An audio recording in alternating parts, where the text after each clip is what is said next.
High, আমার নাম অভিকুণ্ড। আমার এই গণিত ক্লাসে আপনাদের সকলকে স্বাগত।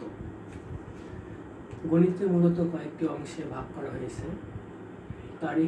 তার মধ্যে একটি অংশের নাম জ্যামিতি। জ্যামিতি শব্দটি গ্রিক শব্দ থেকে এসেছে, যাকে ভাঙলে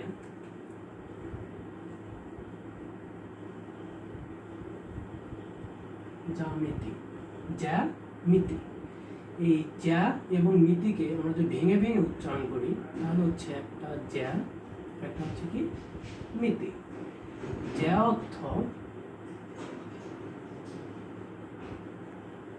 ভূমি আর মিতি অর্থ পরিমাপ।